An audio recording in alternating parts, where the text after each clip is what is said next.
Quels sont les animaux les plus touchés par le changement climatique? Des études spécifiques menées par le parc sont-elles en cours? Alors, les animaux qui vont être le plus touchés, ce qu'on ressent pour le coup actuellement, parce qu'il faut imaginer qu'on ne maîtrise pas encore très bien les différents enjeux du changement climatique, ce qu'on voit directement là pour l'instant, ça va être sur les espèces qu'on appelle les reliques glaciaires, les espèces arctico-alpines que vont être chez nous le lagopède alpin ou le lièvre variable. Ces espèces-là, elles sont particulièrement adaptées à des milieux très froids et avec des caractéristiques physiques du coup qui sont hyper spécialisés pour ces milieux-là. Il faut imaginer qu'avec des températures qui vont augmenter, et ben déjà ces milieux-là seront de moins en moins fréquents. Et en plus, ils vont se retrouver de plus en plus fragmentés, ce qui ne permettra pas à une population de bien pouvoir évoluer dans de bonnes conditions. Alors si on prend l'exemple du lagopède alpin, par exemple, le parc mène un certain nombre d'études qui sont faites dans le cadre d'un réseau qui s'appelle l'Observatoire des galliformes de montagne, qui va permettre de suivre l'impact du changement climatique et même comment se porte la population de ce galliforme-là sur l'ensemble de l'arc alpin.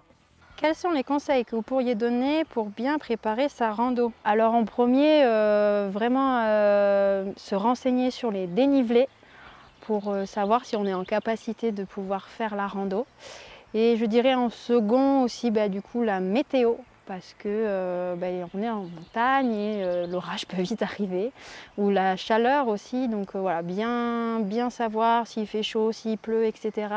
Adapter du coup sa rando en fonction de ses capacités, avec les dénivelés, la durée, et après normalement tout devrait bien se passer.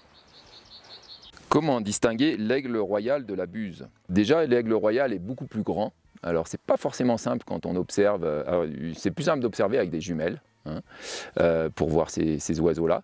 L'aigle royal n'est pas tout à fait dans le même milieu. Il va être globalement plus en altitude, en haute et en moyenne et haute montagne. La buse va être plus en vallée.